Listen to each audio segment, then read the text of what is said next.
سفید عقاب سلطان شاہ کو بچانے بار بار کیوں آ جاتا ہے؟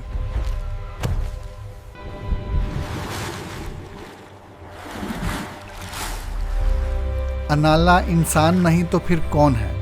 ڈین تو صرف ایک شکاری ہے، تو پھر وہ جنگل میں چھپائے ٹرانسمیٹر پر باتیں کس سے کرتا؟ یہ سب اور بہت کچھ جانیے اس کہانی میں۔ السلام علیکم، جہان داستان میں آپ کا خیر مقدم ہے۔ امید ہے کہ آپ خیریت سے ہوں گے۔ ساحرہ کی ایپیسوڈ 3 کے ساتھ حافی حاضر خدمت ہے، تو شروع کرتے ہیں ساحرہ ایپیسوڈ 3۔ تیونس کے نواحی علاقوں میں آباد پرسرار قبیلہ غوزل کی فضاؤں میں یہ ایک انوکھا تجربہ سلطان شاہ کو ہو رہا تھا۔ زندگی کی ڈگر ہی بدل گئی تھی۔ اپنے وطن، اپنے شہر میں ایک عزت دار شہری کی حیثیت سے زندگی بسر کر رہا تھا، لیکن تقدیر اس کو کہتے ہیں۔ تقدیر نے اپنے کھیل شروع کیے تو سارے کھیل بگڑ کر رہ گئے۔ علی دلدار شاہ سے اس کی توقع نہیں تھی کہ وہ اپنی عیاشیوں کے صدیوں سے قائم رسم و رواج کو اس طرح پامال کر ڈالے۔ اس نے کچھ نہیں کیا تھا۔ علی مہران شاہ کی پرسرار گمشدگی، لندن میں ان کے دوسرے بیوی بچوں کی موت اور اس کے بعد خود سلطان شاہ کو اغوا کر کے جائیداد کے کاغذات پر دستخط کرانے کی کوشش، یہ تمام کام ایسے تھے جن کی توقع نہیں کی جا سکتی تھی۔ انسان بعض معاملات کے لیے اپنے آپ کو پہلے سے تیار کر لیتا ہے اور ممکنہ دشمن کا تصور اس کے ذہن میں ہوتا ہے، لیکن ایسا دشمن جو ہاتھ میں ہاتھ لے کر پلا ہو کتنا اذیت ناک ہوتا ہے۔ اس کا احساس جب بھی سلطان شاہ اپنے دل میں کرتا، اس کا دل کھرچنے لگتا، لیکن پھر اسے ہلکا سا غصہ بھی آ جاتا۔ علی مہران شاہ نے یہ پرسرار رویہ کیوں اختیار کیا؟ بے شک دونوں ان کے بیٹے تھے، لیکن علی دلدار شاہ تو اپنی جیسی ہر ممکن کوشش کر چکا تھا۔ اگر علی مہران شاہ نے اپنے کاروبار بیرونی دنیا میں نہ پھیلایا ہوتا تو یہ خاندان تو دیوالیہ ہو کر رہ گیا تھا، اور اس کے بعد جو کچھ بھی اس کی جگ ہنسائی ہوتی وہ دیکھنے کے قابل ہوتی۔ لیکن مہران شاہ نے صورتحال کو سنبھال لیا تھا، اور اگر صورتحال سنبھال ہی لی تھی تو انہیں علی دلدار شاہ، علی سلطان شاہ میں فرق تو کر لینا چاہیے تھا۔ سلطان شاہ کو بتانا چاہیے تھا کہ صورتحال کیا ہے، تاکہ سلطان شاہ اپنا اور ان کا تحفظ کر لیتا۔ کبھی کبھی یوں بھی ہوتا ہے کہ محافظ خود دشمن کی شکل میں نظر آتے ہیں، لیکن اگر علم ہو جائے تو پھر بچنے میں اتنی دقت نہیں ہوتی۔ سفید عقاب بدستور اس کے ساتھ سفر کر رہا تھا۔ علی سلطان شاہ کو محسوس ہو رہا تھا کہ وہ اس کا شدید ہمدرد ہے۔ اس نے سفید عقاب کو لڑکی کے ساتھ دیکھا تھا، اور شعورا کی ہر ادا سے یہ محسوس ہوتا تھا کہ وہ علی سلطان شاہ سے محبت کرنے لگی ہے۔ بے شک اس نے اپنے اقدار بھی قائم رکھے ہیں، لیکن محبت کی کوئی حد نہیں ہوتی۔ وہ کہیں بھی اور کسی بھی شکل میں نمودار ہو سکتی ہے اور انسان کو بے بس کر سکتی ہے۔ شعورا بھی بے بس نظر آ رہی تھی۔ نہ جانے کیوں سلطان شاہ کو اس سفید پرندے کی مستعدی پر پیار سا آ گیا۔ بہرحال صبح کی روشنی پھوٹنے لگی تھی، اور اب سلطان شاہ کے پاؤں بے جان ہوتے جا رہے تھے۔ اس کی قوتیں ختم ہو گئی تھی اور وہ اب دوڑنے میں تھکن محسوس کر رہا تھا۔ حالانکہ رات میں انجانے راستوں پر کچھ راستے ایسے بھی ہو سکتے تھے جہاں موت اس کا استقبال کرتی، لیکن ایسا لگتا تھا جیسے سفید پرندہ اس کی رہنمائی کر رہا ہو۔ کئی جگہ اس نے راستے بدلے تھے اور سلطان شاہ بے اختیار ان راستوں پر دوڑا تھا۔ بعد میں اسے احساس ہوا تھا کہ اگر راستے تبدیل نہ کیے جاتے تو گہرے کھڈ اس کا استقبال کرتے۔ بہرحال اب اس کے دوڑنے کی رفتار کم ہو گئی تھی، اور پھر آہستہ آہستہ وہ اپنی جگہ رک گیا۔ جس جگہ وہ رکا تھا وہاں سے چند گز کے فاصلے پر ایک گھنے جنگل کا آغاز ہوتا تھا۔ درختوں کے آپس میں جڑے ہوئے جھنڈ بھار صورت اس کے چھپنے کے لیے بہترین ثابت ہو سکتے تھے۔ ابھی تک اسے اندازہ نہیں ہوا تھا کہ حملہ آوروں نے اسے دیکھا ہے یا نہیں، اور اگر اسے دیکھ لیا تو اس قابل نہیں سمجھا کہ اسے گرفتار کرے یا اس کا مقابلہ کیا جائے۔ ہو سکتا ہے رات کی وجہ سے ایسا نہ ہو۔ بہر صورت یہ سارا ماحول اس کے لیے اجنبی ہے، یہ راستے، یہ زمین، سب کچھ اجنبی، اس لیے اپنے طور پر اپنا بندوبست کرنا ضروری تھا۔ رکنے کے بعد اسے یوں محسوس ہوا جیسے اس کے پھیپھڑے پھٹ جائیں گے۔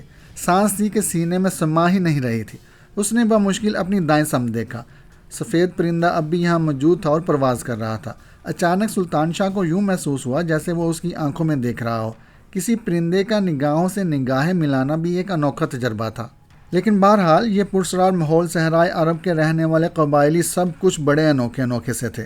بہت سی انگریزی فلموں میں اس نے مصر، دمشق اور عرب کے دوسرے علاقوں کو دیکھا تھا۔ زندگی کا ایک مختلف انداز تھا، لیکن ان کی پرسراریت سے انکار نہیں کیا جا سکتا تھا۔ ان آبادیوں کے رہنے والے پرسرار علوم جانتے تھے۔ بہرحال تھکن کی وجہ سے انگ انگ ٹوٹ رہا تھا، اور یہ اندازہ نہیں لگایا جا سکتا تھا کہ کتنا سفر طے کیا ہے۔ وہ زمین پر بیٹھ گیا۔ اتنے عرصے ان علاقوں میں رہنے کی وجہ سے وہ مختلف جانوروں کی آوازوں سے بھی واقف ہو گیا تھا۔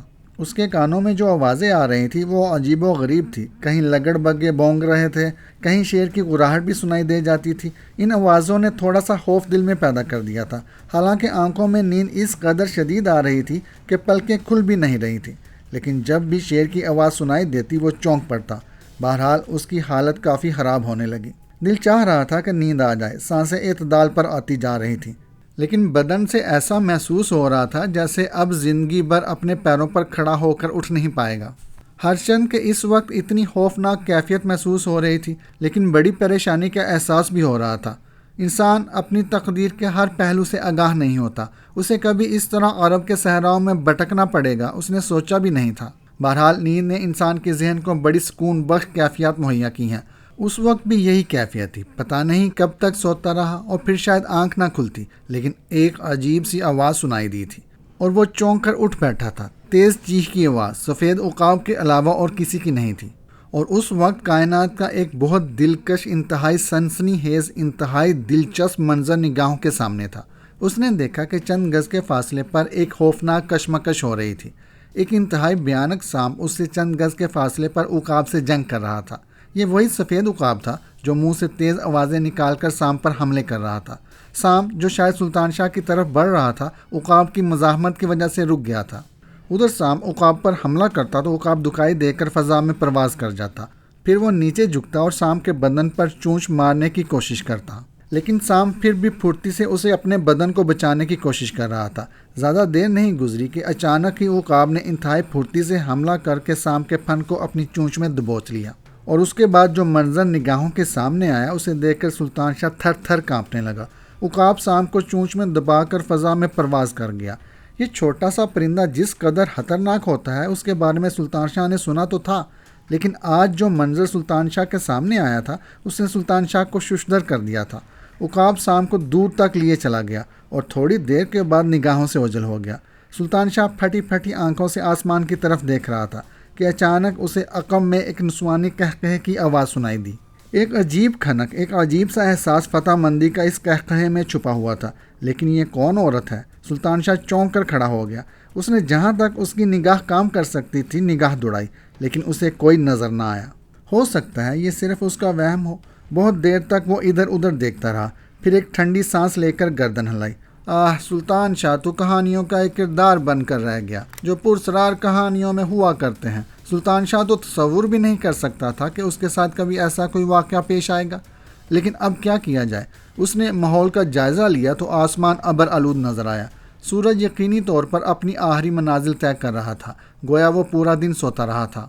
بہرحال یہ نیند کسی طرح اسے نقصان پہنچا سکتی تھی، لیکن اس کا رہنما پرندہ، ایک عجیب سا لگاؤ، ایک عجیب سا پیار سلطان شاہ کے دل میں اس کے لیے ابھر آیا، اور اس نے ایک گہری سانس لے کر گردن ہلائی۔ شام ہو گئی تھی۔ بہرحال اب کیا کرنا چاہیے؟ اب یہ سوچنا تھا۔ پورا سونے کی وجہ سے تھکن تو دور ہو گئی تھی اور جسم ذرا بہتر کیفیت کا اظہار کر رہا تھا۔ تھوڑی دیر تک وہ سوچتا رہا، پھر اس نے فیصلہ کیا کہ ابھی رات ہونے میں دیر ہے، اس لیے جنگل میں داخل ہو کر کچھ ایسے جنگلی پھلوں کو تلاش کرنا چاہیے جنہیں کھا کر پیٹ کی آگ بجھائی جا سکے۔ جنگل اس قدر گھنا اور درخت آپس میں جڑے ہوئے تھے کہ ان کے درمیان رخنے تو تھے، لیکن رخنوں میں بھی جھاڑیاں اگ گئی تھیں۔ یوں لگتا تھا جیسے اس جنگل میں کبھی انسانی قدم نہ پہنچے ہو۔ سلطان شاہ کچھ لمحے سوچتا رہا۔ اس لمبی لمبی گھاس میں داخل ہوتے ہوئے اسے بڑا خوف محسوس ہو رہا تھا، لیکن پھر دفعتاً اس کی نگاہ ایک طرف اٹھ گئی۔ ہرے ہرے پتوں میں چھپے ہوئے سرخ رنگ کے پھل نظر آ رہے تھے، بالکل لگتا تھا جیسے مصنوعی ہوں، لیکن پھلوں کی شکل تھی، اس لیے بھوک کے عالم میں سلطان شاہ اس وقت ہر طرح کی تشویش کو بھول گیا اور تیزی سے آگے بڑھ کر درخت تک پہنچ گیا۔ لٹکے ہوئے پھل اس کی بھوک کو اور بڑھا رہے تھے، چنانچہ اس سے انتظار نہ ہو سکا اور وہ درخت کے نیچے پہنچ گیا۔ درخت زیادہ اونچا نہیں تھا، لیکن اس کے ہاتھوں کی پہنچ اس کے ان پھلوں تک ہو سکتی تھی۔ ایک پھل توڑ کر اس نے ذرا سا چکھا، مزہ ہی آ گیا، اتنا لذیذ سا کہ اس کی بھوک چمک اٹھی اور اس نے پھل کھانے شروع کر دیے۔ قدرت کی فیاضی اور اس کی مہربانیوں کا کہاں تک ذکر کیا جائے۔ ہر سانس اس کی عنایتوں سے مالا مال ہے۔ اگر وہ ایک لمحے کے لیے بھی سوچے تو صورتحال سامنے آ جاتی۔ بہرحال جس قدر پھل کھا سکتا تھا وہ کھائے، اور پھر کافی پھل ذخیرہ بھی کر لیے، اور برق رفتاری سے گھاس کے میدان سے باہر نکل آیا، کیونکہ گھاس میں اسے سرسراہٹیں محسوس ہو رہی تھی اور کہیں کہیں یہ گھاس ہلتی ہوئی نظر آتی تھی۔ پیٹ بھرا تو اپنے محسن پرندے کا خیال آیا، چاروں طرف نظریں دوڑائیں، لیکن اب اسے دور دور تک یہ پرندہ نظر نہیں آ رہا تھا۔ بدن کی توانائیاں بحال ہو گئیں، شام جھک آئی اور اندھیرا پھیل گیا۔ وہ کافی دیر تک وہاں انتظار کرتا رہا اور یہ سوچتا رہا کہ اب آگے کیا کرنا چاہیے۔ چنانچہ یہ فیصلہ کر کے اس نے اپنی جگہ سے قدم بڑھا دیے۔ رات کی تاریکیوں میں آگے تو نہیں بڑھا جا سکتا تھا، لیکن قیام کے لیے یہ جگہ مناسب نہیں تھی۔ چنانچہ تھوڑی سی کوشش کے بعد اس نے ایک ٹیلا تلاش کیا اور صاف ستھری اور ہموار جگہ پہنچ کر آرام کرنے کا فیصلہ کیا۔ جو نئی جگہ اس نے تلاش کی تھی وہ کافی اونچائی پر تھی اور سکون سے وہاں سونے کی گنجائش تھی۔ چنانچہ اس نے وہاں سے باریک کنکریاں صاف کی اور ایک پتھر کو تکیہ بنا کر لیٹ گیا۔ آہستہ آہستہ آسمان تاریک ہوتا جا رہا تھا، فضا خاموش تھی، ہوا بھی نہیں چل رہی تھی، جبکہ پچھلی رات ہواؤں کا کافی شور تھا۔ وہ درختوں سے ٹکرا کر عجیب سی آوازیں منتشر کر رہی تھی۔ البتہ آج سکون تھا۔ تھوڑی دیر تک تارے نکل آئے۔ کیونکہ دن بھر سکون سے سوتا رہا تھا، اس لیے اس وقت نیند تو نہیں آ رہی تھی۔ بدن میں تھکن کا بھی کوئی احساس نہیں تھا۔ دل میں ایک ٹھہراؤ سا آ گیا تھا۔ حالانکہ ان حالات میں انسان کو شدید ترین مایوسی کا شکار ہو جانا چاہیے، لیکن سلطان شاہ شاید اعصابی طور پر نہایت طاقتور تھا۔ خود اپنے آپ کو بھی شاید اب تک نہیں سمجھ سکا تھا، کبھی اپنے آپ پر غور کرنے کا موقع ہی نہیں ملا تھا۔ بہرحال اب اس کے سامنے کوئی مسئلہ نہیں تھا۔ آسمان کا شہنشاہ آسمان پر نمودار ہو گیا، اس کے چراغوں میں روشنی نہ رہی، زمین منور ہو گئی اور ماحول روشن۔ وہ اٹھ کر بیٹھ گیا۔ اس نے درختوں کے جھنڈ کی جانب دیکھا۔ یوں لگ رہا تھا جیسے برسوں کے بچھڑے ہوئے دوست آپس میں گلے مل رہے ہوں۔ لیکن آج اس وقت ایک انوکھی بات اس نے محسوس کی۔ یہاں نہ درندوں کی آواز تھی نہ جانوروں کی۔ اچانک ہی اس کی نظر ایک طرف اٹھ گئی۔ ایک عجیب سی چیز نظر آ رہی تھی، ایسی چیز جسے دیکھ کر ذہن کو ایک لمحے تک یہ فیصلہ نہ کر پائے کہ یہ کیا ہے۔ بڑی گہری آنکھوں سے وہ اس کا جائزہ لیتا رہا، پھر دفعہ ہی اسے احساس ہوا کہ یہ کوئی جھیل ہے۔ جھیل میں چاندنی چمک رہی ہے۔ ایک پرسرار ویرانے میں، عرب کے صحراؤں میں، عرب اور افریقہ کے سنگم پر یہ حسین منظر اگر کوئی مصور اپنی آنکھوں سے دیکھ لے تو صحیح معنوں میں اس کی تصویر کشی بھی نہ کر سکے۔ بالکل ایسا لگ رہا تھا جیسے کوئی بڑی سی تصویر نگاہوں کے سامنے ہے۔ پھر ذہن میں پانی کا تصور ابھرا۔ اگر یہ واقعی جھیل ہے جیسا کہ اس کے سنہری حلقوں سے ظاہر ہے، تو پانی کی طلب سے میں خود کو باز نہ رکھ سکوں گا۔ نیند تو آ نہیں رہی، کیوں نہ اس طرف ہی چلا جائے۔ بس انسان ابتدا میں ڈرتا ہے، لیکن اس کے بعد آہستہ آہستہ ان حالات، اس ماحول کا عادی ہوتا چلا جاتا ہے، اور پھر اس کے لیے خوف نہیں رہتا۔ حالانکہ ایسے ویران جنگل میں ایسی چیزیں درندوں کی ملکیت ہوتی ہیں۔ بے شک جھیل کے کنارے سنسان نظر آ رہے ہیں، لیکن ممکن ہے کہ جب میں جھیل کے قریب پہنچوں تو کوئی درندہ ہی آ نکلے۔ وہ کافی دیر تک جھیل پر نگاہ جمائد دیکھتا رہا۔ پھر جب خوف کے اثرات دل سے اتر گئے تو اپنی جگہ سے اٹھ کر ٹیلے کے دوسری جانب اترنے لگا۔ جھیل تک کا فاصلہ بڑی احتیاط سے طے کیا تھا۔ اب ان جنگلوں کی کہانیوں سے کافی حد تک واقف بھی ہو گیا تھا، اس لیے محتاط تھا، یہاں تک کہ جھیل کے کنارے پہنچ گیا، اور واقعی وہ حسین منظر جو کسی مصور کے برش کی گرفت میں نہ آ سکے اس کی نگاہوں کے سامنے تھا۔ دور دور تک کسی انسان کا وجود نہیں تھا۔ اس نے جھیل کے قریب پہنچ کر پانی میں ہاتھ ڈالا۔ ایسی سرور آمیز غنودگی تھی کہ دل مچل کر رہ گیا اور وہ سب کچھ بھول گیا۔ پہلے اس نے جھک کر پانی پیا اور خوب سیر ہو گیا۔ اس کے بعد بے اختیار دل چاہا کہ پانی میں اتر جائے۔ پسینے اور گر سے بدن کی عجیب سی حالت تھی۔ اس سے قبل دوسری پریشانیوں کی وجہ سے یہ احساس نہیں جاگا تھا، مگر اب دل بے اختیار ہو گیا اور اس نے اپنے بدن پر پہنا ہوا لباس نوچ کر پھینک دیا۔ پھر یہ سوچے سمجھے بغیر کہ پانی کی گہرائی کیا ہے اور یہاں کیا خطرات پیش آ سکتے ہیں، وہ پانی میں اتر گیا۔ اتنی فرحت بخش کیفیت طاری ہوئی تھی جسے شاید زندگی میں کبھی نہ بھول سکے۔ لگ رہا تھا جیسے شراب کے حوض میں اتر گیا ہو۔ ایسا ہی سرور طاری ہو گیا تھا دل و دماغ پر، اور اس سرور نے اسے بہت دیر تک باہر نہ نکلنے دیا۔ کافی دیر تک وہ پانی میں نہاتا رہا۔ پھر جب دل سیر ہو گیا تو وہ واپس کنارے کی جانب چل پڑا، لیکن جو ہی اس نے کنارے سے سر ابھارا، اچانک اچھل پڑا۔ ایک دم سے اسے احساس ہوا تھا کہ کوئی موجود ہے۔ وہ ایک انسانی حیولہ تھا، لیکن کچھ لمحوں میں غور کرنے پر وہ حیولہ نہ رہا، لیکن جو کچھ اس نے دیکھا اسے دیکھ کر اس کے دل پر ایک کپ کپی سی طاری ہو گئی۔ یقینی طور پر رات کی تاریکی اس خاموش اور سنسان ماحول میں کوئی اچھی روح یا زندہ شخصیت تو جھیل کے کنارے نہیں آ سکتی تھی، اور وہ بھی پھر ایسی شکل میں ایک حسین صورت۔ جنگلوں کی وحشت ایک انسانی وجود میں سما گئی تھی، اور اس نے اس حسین دوشیزہ کی شکل اختیار کر لی تھی۔ اس ویران جنگل میں واقعی کسی پرسکون وجود کا تصور بھی نہیں کیا جا سکتا تھا۔ وہ خاموش بیٹھی ہوئی تھی اور اس طرح پانی کی جانب دیکھ رہی تھی جیسے کسی گہرے تصور میں ڈوبی ہوئی ہو۔ چاندنی اس کے چہرے پر رقصاں تھی۔ بدن پر سیاہ رنگ کا ایک ڈھیلا ڈالا لباس، بال بکھرے ہوئے تھے، اتنے بکھرے کہ زمین تک آ گئے تھے، اور بالوں کے اوپر سفید جنگلی پھول۔ بڑی بڑی آنکھیں چاندنی میں چمک رہی تھیں۔ ان آنکھوں میں ایک پرسکون کیفیت تھی، ہونٹوں پر حسین مسکراہٹ، اتنا سکون، اتنا اطمینان تھا کہ یقین نہ آئے کہ انسانی چہرے ایسے اطمینان کا اظہار بھی کر سکتے ہیں۔ لیکن وہ ہے کون اور یہاں کہاں سے آ گئی؟ سوال ہی نہیں پیدا ہوتا۔ ایک لمحے کے لیے دل چاہا کہ جھیل سے فضا میں پرواز کر جاؤں۔ ایک غیر انسانی چیز سلطان شاہ کے سامنے تھی اور وہ سخت وحشت کا شکار نظر آ رہا تھا۔ اچانک ہی اسے ایک ہنسی کی آواز سنائی دی اور اس کی سماعت میں دھماکہ سا ہوا۔ یہی آواز اس نے اس وقت سنی تھی جب سفید عقاب نے سانپ کو ہلاک کیا تھا اور اسے اپنا وہم سمجھ کر خاموش ہو گیا تھا۔ یہ آواز مگر ان ساری باتوں سے زیادہ یہ احساس بھی تھا کہ وہ بے لباس ہے۔ کم از کم لباس تو پہن لے۔ اور پھر اس نے لباس تک پہنچنے کی جدوجہد کی اور پانی کے نیچے ہی نیچے تیرتا ہوا اس جگہ تک پہنچ گیا۔ وہ بدستور خاموش بیٹھی ہوئی شرارت امیز نگاہوں سے اسے دیکھ رہی تھی۔ سلطان شاہ نے جلدی سے لباس اٹھا کر اپنے بدن کے گرد لپیٹا۔ پھر اس نے لڑکی کے پاؤں کا جائزہ لیا، لیکن پاؤں تو ٹھیک تھے، گویا پچھل پیری کا تصور ختم ہو جاتا تھا۔ پھر یہ صحرا کی بیٹی تھی کون؟ وہ آہستہ آہستہ اس کے قریب پہنچ گیا۔ اب خوف اس کے دل سے نکل گیا تھا۔ قریب پہنچنے سے اسے لڑکی کے حسن بے پناہ کا احساس ہوا۔ سانولے نقوش اس قدر دلکش تھے کہ بار بار دیکھنے کو دل چاہے۔ اس نے کہا، کون ہو تم؟ ایک تکا ہی تھا، لیکن ایک بڑی دلچسپ بات تھی۔ ان علاقوں کے رہنے والے عربی بولتے تھے، لیکن انگریزی سے بھی ناواقف نہیں تھے۔ چنانچہ سلطان شاہ کے سوال پر لڑکی نے فوراً ہی کہا، انالا، لیکن تم کون ہو؟ سلطان شاہ نے جواب دیا۔ کہاں سے آئے ہو؟ بس سمجھ لو جھیل میں اگا ہوں۔ سنگاڑے کی طرح؟ وہ برجستہ بولی۔ ہاں، ویسے کیا دلچسپ بات ہے اگر تم مجھے سنگاڑا ہی کہو۔ کیا یہ زیادہ اچھا نہ ہوگا؟ میں نہیں جانتی کہ سنگاڑا کیا ہوتا ہے۔ ویسے تو کانٹوں دار ہوتا ہے، مگر بہت میٹھا۔ گویا تم کانٹوں دار میٹھے ہو، اس نے کہا اور ہنس پڑی۔ اس کی ہنسی بڑی دلکش تھی۔ اس بات کا سلطان شاہ نے دل ہی دل میں اعتراف کیا تھا۔ پھر اس نے کہا، لیکن تم یہاں اس ویران جنگل میں جھیل کے کنارے کیسے آ گئی؟ کون ہو تم؟ مجھے تو کوئی آسمانی روح معلوم ہوتی ہو۔ نہیں، میں زمین کی روح ہوں اور یہیں رہتی ہوں اس ویرانے میں۔ یہ ویرانہ تمہارے لیے ہوگا، میرے لیے نہیں۔ لیکن تم ہو کون؟ ساری باتیں یہیں کر لو گے؟ یہاں سے آگے نہیں بڑھو گے؟ تمہارے ساتھ؟ ہاں، چل سکتا ہوں۔ تو آؤ نا۔ کتنی دور؟ وہاں، اس طرف۔ اس نے ایک طرف اشارہ کیا اور سلطان شاہ اس کے ساتھ آگے بڑھ گیا۔ اسے شدید حیرت تھی۔ لڑکی کا انداز جو صاف ستھرا تھا، اس کا رخ اس جھیل کی جانب تھا جو سامنے آ رہی تھی۔ بہرحال کافی فاصلہ طے کرنے کے بعد سلطان شاہ نے ایک چراغ کی ٹمٹماتی ہوئی لو دیکھی۔ لڑکی اسی سمجھ جا رہی تھی۔ وہ سوچ رہا تھا کہ چلو اس سنسان ماحول میں کوئی تو انسان ملا۔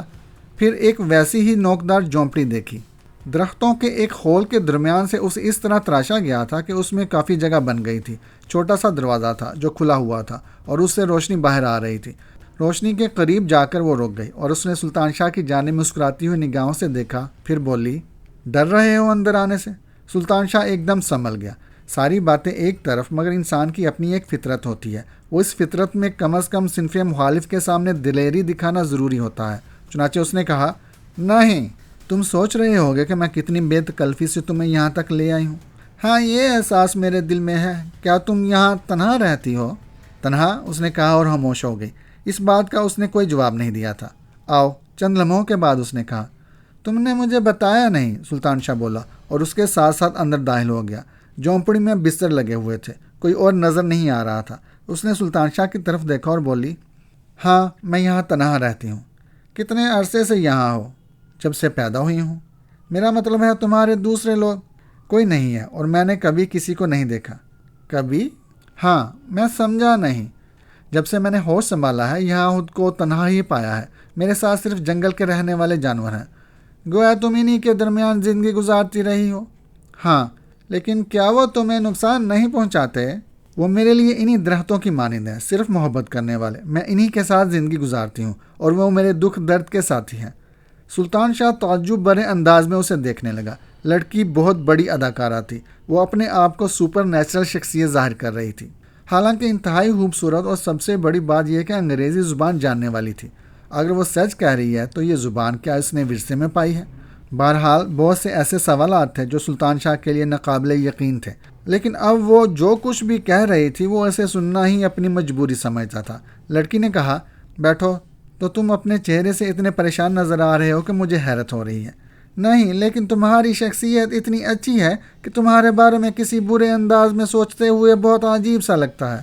تو میرے بارے میں برے انداز میں نہ سوچو، میرے سامنے سچ بول دو۔ تم مجھے جھوٹا سمجھ رہے ہو۔ میں تم سے کیا کہوں، لیکن جو کچھ تم کہہ رہی ہو وہ بھی ذرا مختلف ہے۔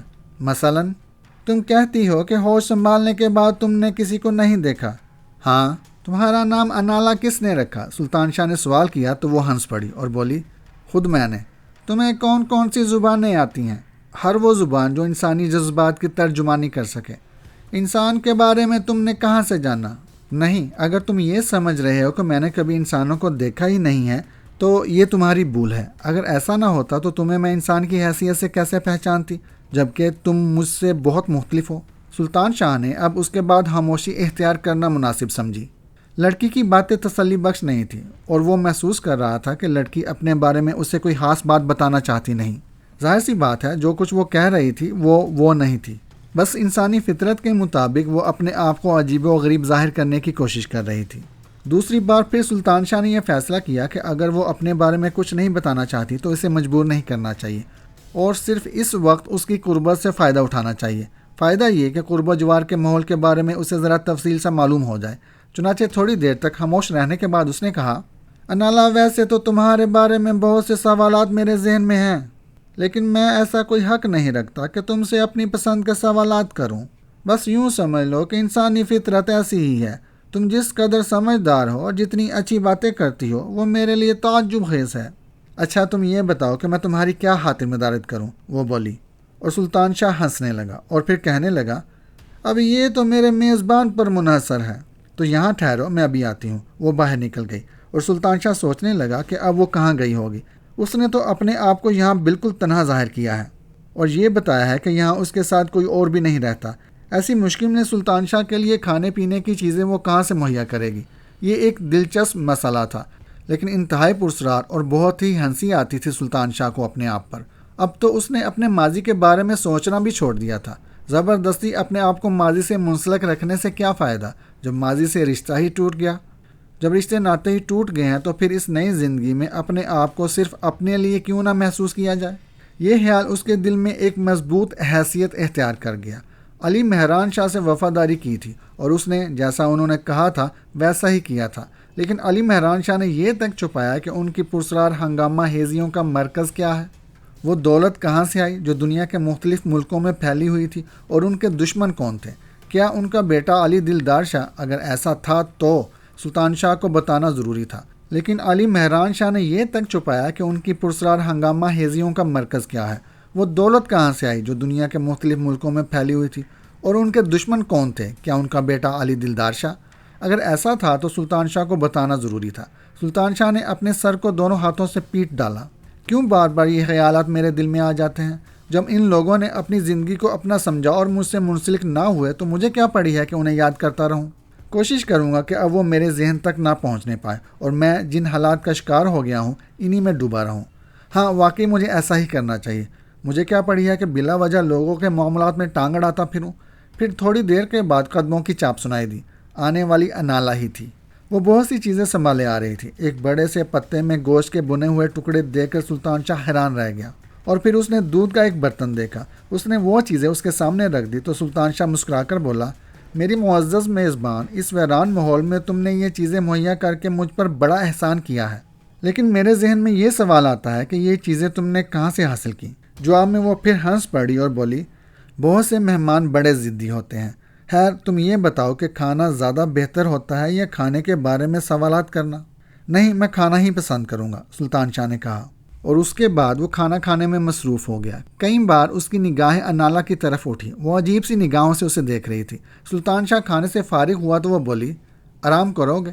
اصل میں سارا دن سوتا رہا ہوں، اس لیے نیند نہیں آ رہی، البتہ یہ بھی نہیں چاہتا کہ تمہارے آرام میں خلل انداز ہوں۔ اس نے عجیب سی نگاہوں سے سلطان شاہ کو دیکھا اور بولی، آؤ پھر آرام کریں۔ عجیب سی دعوت تھی۔ سلطان شاہ اس کے ساتھ باہر نکل آیا اور اس نے ایک ایسی جگہ منتخب کی جس کی حیثیت بڑی رومانی سی تھی۔ اس نے سلطان شاہ کو وہاں آرام کرنے کی دعوت دی اور خود بھی اس کے قریب بیٹھ گئی۔ سلطان شاہ لیٹ گیا تھا اور اسے دیکھتی رہی، اور اس وقت سلطان شاہ کو ایک عجیب سا احساس ہوا۔ اسے یوں لگا جیسے وہ اس سے کچھ چاہتی ہے، لیکن ظاہر ہے سلطان شاہ صاحب کردار شخصیت کا مالک تھا۔ بہت دیر اسی طرح گزر گئی اور سلطان شاہ نے محسوس کیا کہ لڑکی کے انداز میں کچھ بیزاری سی ہے۔ وہ کہنے لگی، شاید تمہیں واقعی نیند آ رہی ہے۔ ہاں ایسی ہی بات ہے، سلطان شاہ نے کہا۔ پھر وہ خاموش ہو گئی۔ رات آہستہ آہستہ گزرتی رہی۔ چاند دونوں کے اوپر سے چھوٹے چھوٹے سائے ڈالتا ہوا گزرتا رہا، اور پھر نہ جانے ان میں سے ایک سایہ کہاں سے سلطان شاہ کی آنکھوں میں رینگ آیا۔ چاندنی مدھم پڑ گئی، نیند آ گئی، اور اوپر سے یہ سایہ اسی وقت چھپا جب سورج کی کرنوں نے اسے جگانے کی کوشش کی۔ رات کا حسین تصور ذہن میں آیا۔ چاندنی کا کھیت ایک خوشگوار تصور لے کر جاگا۔ سلطان شاہ نے کروٹ بدلی اور اسے ایک دم سے انالا یاد آ گئی۔ وہ چونک کر اپنی جگہ سے اٹھا۔ اس نے انالا کو تلاش کرنے کی کوشش کی، لیکن انالا آس پاس کہیں نہیں تھی۔ سورج کی کرنوں میں تڑپ پیدا ہو رہی تھی۔ پانی میں ایک کنول کو تیرتے ہوئے دیکھا۔ اس کے بالوں میں لگے ہوئے پھول پانی پر بہہ رہے تھے، اور اس کا چندن سا بدن جھیل میں آگ لگا رہا تھا۔ اس منظر کو جیتا جاگتا دیکھنے کے لیے سلطان شاہ نے گردن اٹھا کر اس طرف دیکھا جدھر جھیل تھی، لیکن شاید کچھ غلط ہو گیا تھا۔ سوتے میں رخ بدل گیا تھا۔ تب اس نے دوسری طرف دیکھا، لیکن جھیل اس طرف بھی نہیں تھی۔ کچھ بھی نہیں تھا، البتہ وہ اس ٹیلے کے نزدیک اسی چٹان پر موجود تھا جس پر سے اس نے پہلی بار جھیل کو دیکھا تھا۔ وہ ایک دم اٹھ کر کھڑا ہو گیا۔ یہ کیا ہوا؟ اس نے چاروں طرف دیکھتے ہوئے کہا۔ جھیل اب وہاں موجود نہیں تھی۔ تو کیا یہ سارا منظر ایک خواب تھا؟ کیا انالا صرف خواب کی کہانی تھی؟ لیکن وجود کے بہت سے حصے یہ احساس دلا رہے تھے کہ وہ ایک کہانی نہیں تھی، ایک خواب نہیں تھی، بلکہ ایک حقیقت تھی۔ پھر یہ کیا ہوا؟ جھیل کہاں گئی؟ سارا کھیل اس جھیل کے فسانے سے شروع ہوا تھا۔ ناممکن ہے، وہ خواب نہیں تھا۔ لیکن پھر سب کچھ کیا تھا؟ دیر تک وہ سحر زدہ رہا۔ پھر اسے اس جھونپڑی کا خیال آیا جو ان درختوں کے درمیان تھی۔ ایک بار پھر اس کی تلاش کے لیے وہ اس طرف چل پڑا، لیکن جب وہ اس جگہ پہنچا جہاں درختوں کا جھنڈ نظر آ رہا تھا تو وہاں کسی جھونپڑی کا وجود نہیں تھا۔ سلطان شاہ کی آنکھیں بند ہو گئیں، سر چکرانے لگا۔ یہ انوکھا طلسم ایک عجیب سی کیفیت رکھتا تھا۔ دفعتاً ہی اس کی نگاہ ایک درخت پر اٹھ گئی، اور پھر ایک عجیب سا احساس اس کے دل میں جڑ پکڑنے لگا۔ درخت کی ایک شاخ پر سفید عقاب بیٹھا ہوا اپنی گول گول آنکھوں سے اسے دیکھ رہا تھا۔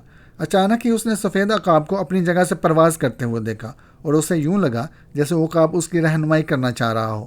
وہ اپنی جگہ سے نہیں ہلا تھا۔ عقاب ایک لمبا چکر لے کر واپس پلٹا اور اس کے سر پر آ گیا۔ پھر اس کے منہ سے ایک تیز چیخ نکلی، اور اس کے بعد اس کے ایک جانب کا رخ کیا۔ سلطان شاہ نے کہا، اگر تم مجھے اس طرف لے جانا چاہتا ہے تو میں کسی کی رہنمائی نہیں چاہتا، میں تیری رہنمائی بھی نہیں چاہتا۔ یہ ایک جلاہٹ تھی جس نے الفاظ کی صورت اختیار کر لی تھی، ورنہ اس عقاب سے اسے کوئی نفرت نہیں تھی۔ سفید عقاب کو غالباً سلطان شاہ کی دلی کیفیت کا احساس ہو گیا تھا۔ اب تک وہ جس پیار اور محبت سے اس کے سر پر سفر کر رہا تھا، اچانک ہی ایک تیز چیخ مار کر وہ فضا میں بلند ہوتا چلا گیا، اور اس کے بعد آنکھوں سے اوجھل ہو گیا۔ سلطان شاہ کو احساس ہو رہا تھا کہ اس کے اندر یہ جلاہٹ انالا کے گم ہو جانے سے پیدا ہوئی ہے۔ وہ نہ جانے کیوں ایک عجیب سی کیفیت کا شکار ہو گیا تھا۔ بہرحال وہ وہاں سے چل پڑا۔ سورج آہستہ آہستہ چلتا نظر آ رہا تھا۔ کافی فاصلے پر سفید رنگ کا ایک پہاڑی سلسلہ نظر آ رہا تھا۔ وہ آگے بڑھتا چلا گیا۔ دھوپ شدت اختیار کر چکی تھی، اور کسی سایہ دار جگہ کی تلاش اب مقصد بن گئی تھی۔ ابھی وہ اسی سوچ میں ڈوبا ہوا تھا کہ اچانک ہی دو دھماکے سنائی دیے۔ سلطان شاہ نے صاف پہچان لیا کہ وہ بندوق کی آواز تھی۔ چند گز کے فاصلے پر اس نے ایک ہرن کو اچھلتے ہوئے دیکھا تھا۔ ہرن زخمی ہو گیا تھا، لیکن پھر بھی دوڑ رہا تھا۔ البتہ کچھ لمحوں کے بعد وہ گر پڑا۔ وہ سلطان شاہ سے زیادہ دور نہیں تھا۔ سلطان شاہ نے چاروں طرف نگاہیں دوڑائیں۔ یقینی طور پر کسی شکاری نے اسے شکار کیا ہے۔ پھر اس نے ایک دبلے پتلے بوڑھے اور ایک نوجوان لڑکی کو دوڑتے دیکھا۔ دونوں کے ہاتھ میں رائفلیں تھیں، اور وہ اسی طرف دوڑے چلے آ رہے تھے۔ بوڑھا کافی پھرتیلا معلوم ہو رہا تھا۔ اس کی رفتار نوجوان لڑکی سے زیادہ تیز تھی۔ انہوں نے شاید ابھی تک سلطان شاہ کو نہیں دیکھا تھا، اور ہرن کی جانب دوڑ رہے تھے۔ پھر جوں ہی ان کی نگاہ سلطان شاہ کی طرف پڑی، دونوں ٹھٹک گئے۔ بوڑھا ایک دم رک گیا۔ لڑکی اس کے نزدیک آ گئی، لیکن اب دونوں ہرن سے دور کھڑے سلطان شاہ کو دیکھ رہے تھے، اس کے بارے میں گفتگو کر رہے تھے۔ پھر بوڑھا آگے بڑھا۔ لڑکی اس کے پیچھے پیچھے تھی۔ بوڑھا اس کے سامنے پہنچ کر رک گیا۔ اس کے چہرے پر بچوں جیسی شوخی تھی۔ اس نے کہا، کون ہو تم؟ کیا کہا جا سکتا ہے، اس کا فیصلہ تم ہی کرو گے۔ ہم نے یہ شکار کیا ہے، کیا ہم اسے اٹھا لیں؟ کیا چاہتے ہو تم؟ سلطان شاہ بولا۔ بس تم سے اجازت لینا ضروری ہے۔ اصل میں تو بوڑھا آدمی ہوں، کچھ بھی نہیں کر سکتا۔ سلطان شاہ نے لڑکی کو دیکھا۔ سفید رنگ کی، بوری مٹی میں اٹے ہوئے بال، لمبا قد اور بڑا بڑا بدن۔ لباس بوسیدہ لیکن دلکش لگ رہی تھی۔ خاص طور سے اس کی آنکھیں بے حد حسین تھیں۔ سلطان شاہ نے گردن خم کرتے ہوئے کہا، آپ کا شکار ہے، میں بھلا کیسے انکار کر سکتا ہوں؟ اوہ تھینک یو ویری مچ۔ دونوں کے چہرے خوشی سے کھل اٹھے۔ لڑکی نے ہنستے ہوئے کہا، در حقیقت آپ بالکل اجنبی ہیں، لیکن ہم یہ سوچ رہے تھے کہ شاید آپ کو اس شکار پر اعتراض ہو۔ بس مجھے کیا اعتراض ہو سکتا ہے؟ ویسے اگر میرا اندازہ غلط نہیں ہے تو آپ کا تعلق ایشیا کے کسی ملک سے ہے۔ ہاں، ویسے آپ لوگ کون ہیں اور آپ کے باقی افراد؟ نہیں، ہمارے ساتھ کوئی اور نہیں ہے، ہم تنہا ہیں۔ یہ تو بڑی اچھی بات ہے، کیوں نہ آپ بھی ہمارا ساتھ دیں؟ کس سلسلے میں؟ سلسلہ تو فی الحال کچھ بھی نہیں ہے، لیکن اگر آپ ہمارے ساتھ رہیں تو میں کہتی ہوں کہ اس سے بڑی خوشی اور کوئی نہیں ہوگی مجھے۔ یہ آپ کے پاپا ہیں؟ خدا کے واسطے آہستہ بولیں، لڑکی آواز دبا کر بولی اور بوڑھے کی طرف دیکھنے لگی، جو ایک لمبے چھرے سے ہرن کی کھال ادھیڑنے میں مصروف ہو کر سب کچھ بھول گیا تھا۔ کیوں؟ اگر آپ نے یہ بات مسٹر ڈین کے سامنے کہہ دی تو… مسٹر ڈین؟ ہاں، یہ میرے ساتھی ہیں، اس کی آپ سے دشمنی ہو جائے گی۔ مگر یہ آپ کے ہیں کون؟ کہہ رہی ہوں نا کہ اب یہ سب کچھ ہیں۔ میں کچھ سمجھا نہیں میڈم۔ اتنی جلدی سمجھنا ضروری ہے؟ بڑی تیز دھوپ ہے، سنیے، ہمارے پاس چھوٹا سا خیمہ ہے، لیکن صرف دھوپ اور شبنم سے بچنے کے لیے وہاں چلتے ہیں۔ میری ایک بات سن لیں، ویسے آپ نے اپنا نام نہیں بتایا۔ سلطان شاہ۔ میرا نام رینا ہے، رینا بارک، اس نے کہا۔ ٹھیک ہے مس رینا، آپ کچھ کہنا چاہتی ہیں؟ ہاں، مسٹر ڈین کو ہینڈل کرنے کے لیے آپ کو ایسی باتیں کرنا پڑیں گی جن کے ادا کرنے سے پہلے آپ کو اپنا سر پیٹنا پڑے۔ مثلاً بس یوں سمجھ لیں کہ مسٹر ڈین سے زیادہ ہینڈسم شخص اس دنیا میں کوئی اور نہیں ہے۔ سلطان شاہ کو واقعی ہنسی آ گئی۔ ہنسی کی آواز سن کر بوڑھے نے چونک کر ان کی طرف دیکھا، پھر اس کا ہاتھ اس طرح رک گیا جیسے مشین چلتے چلتے رک جاتی ہے۔ اس کے بعد اس نے غسیلے انداز میں چھری پھینک دی اور ان کے قریب پہنچ گیا۔ دھوپ بہت تیز ہے، وہ نزدیک آ کر برایا۔ ہم لوگ یہی بات کر رہے تھے کہ مسٹر ڈین کے انداز سے تو یہ لگ رہا ہے جیسے دھوپ ان پر اثر انداز ہی نہ ہو رہی ہو۔ مگر تم ہنس کیوں رہے تھے؟ بس میں حیران تھا کہ مسٹر ڈین اس طرح ہرن کی کھال ادھیڑ رہے ہیں جیسے شیر اپنے شکار کو بمبوڑتا ہے۔ کیا واقعی؟ ڈین نے لڑکی کی طرف دیکھا اور لڑکی گردن ہم کر کے مسکرا دی۔ بڑا دلکش انداز تھا۔ ڈین اکڑ گیا اور اس کی پسلیاں نمایاں ہو گئی۔ پھر وہ اکڑی ہوئی آواز میں بولا، شکاری ہوں، پرانا شکاری۔ ویسے تمہارا نام کیا ہے؟ سلطان شاہ۔ دھوپ واقعی بہت تیز ہے، کیوں نہ ہم اسے خیمے کے قریب لے چلیں ڈارلنگ؟ بوڑھے ڈین نے لڑکی کو مخاطب کرتے ہوئے کہا۔ یہی تو میں کہنے والی تھی، ہر شخص آپ کی طرح فولادی انسان نہیں ہوتا، تو پہلے کیوں نہیں کہا؟ بوڑھے نے کہا۔ پھر وہ تیزی سے ہرن کی طرف لپکا۔ اس نے اس طرح ہرن کی ٹانگیں پکڑ کر اسے جھٹکا دیا جیسے اٹھا کر کندھے پہ ڈال لے گا، لیکن ٹانگیں تو اس کے ہاتھ سے چھوٹ گئیں۔ خود کئی چکر کھا کے گرتے گرتے بچا۔ ہرن کا وزن کافی تھا۔ رینا نے بے اختیار رخ بدل لیا، لیکن سلطان شاہ دوڑتا ہوا بوڑھے کے نزدیک پہنچ گیا۔ اوہ مسٹر ڈین براہ کرم، کیا ہوا؟ میری موجودگی میں آپ یہ کام نہیں کریں گے، میں آپ کا خادم ہوں۔ خادم کس لیے ہوتے ہیں؟ اوہ ہو، لیکن تم تو… نہیں مسٹر ڈین، ہر شخص کا اپنا ایک احترام ہوتا ہے۔ آپ جس شاندار شخصیت کے مالک ہیں اس کے لیے میرے دل میں عقیدت پیدا ہو گئی ہے۔ آپ کو میں ایسا نہیں کرنے دوں گا۔ سلطان شاہ نے جھک کر ہرن اٹھایا اور کندھے پر ڈال کر چل پڑا۔ ایک اور ٹیلے کی آڑ میں ایک چھوٹا سا خیمہ استادہ تھا۔ خیمے کے باہر بھی ایک چٹان کے سائے نے چھاؤں کر رکھی تھی۔ خیمے کے قریب پہنچ کر سلطان شاہ نے ہرن کو زمین پر ڈال دیا اور ڈین ایک بار پھر اس کی کھال پر مصروف ہو گیا۔ کھال صاف کرتے ہوئے اس نے کہا، بھائی بہت عمدہ انسان ہو، بہت ہی شاندار۔ بس مسٹر ڈین، میں آپ کے مقابلے میں کچھ بھی نہیں ہوں۔ میں تو آپ کو دیکھ دیکھ کر حیران ہوں کہ دنیا میں ایسی شاندار شخصیتیں پائی جاتی ہیں۔ اصل میں تم خود اچھے انسان ہو، اس لیے ہر ایک کو اچھا سمجھتے ہو۔ ویسے ان صحراؤں میں کیا کر رہے ہو؟ بس تیونس آیا تھا اور یہاں کچھ ریسرچ کر رہا تھا۔ ان علاقوں میں نکل آیا اور راستہ بھٹک گیا۔ اوہو، کہاں جانا چاہتے ہو؟ کیا اس سلسلے میں تمہارے ذہن میں کوئی خاص بات ہے؟ تقریباً یہی سمجھ لیجئے، لیکن آخرکار میں اپنا راستہ تلاش کر لوں گا۔ تم چاہو تو میں تمہاری مدد کر سکتا ہوں۔ آپ بتا سکتے ہیں کہ یہ کون سا علاقہ ہے؟ سلطان شاہ نے سوال کیا۔ اسے سرلاما کہتے ہیں، یوں سمجھ لو تیونس کے نواح کا ایک علاقہ ہے۔ شمال میں چلے جاؤ گے تو لیبیا چلے جاؤ گے اور جنوب مشرق میں سے گزر کر جاؤ گے تو الجزائر پہنچ جاؤ گے۔ ویسے بڑا دلچسپ علاقہ ہے یہ۔ کرنل محمد قذافی نے اس علاقے کو سرسبز و شاداب بنانے کے لیے پیشکش کی تھی تیونس کو، لیکن تیونس کے امیر نے اس پیشکش کو قبول نہیں کیا۔ اصل میں لیبیا ان علاقوں سے سمگلنگ کا خاتمہ کر کے یہاں ایک مشترکہ پروجیکٹ شروع کرنا چاہتا ہے۔ لوگوں کا خیال ہے کہ یہ پروجیکٹ 100% امریکہ کے خلاف ہے۔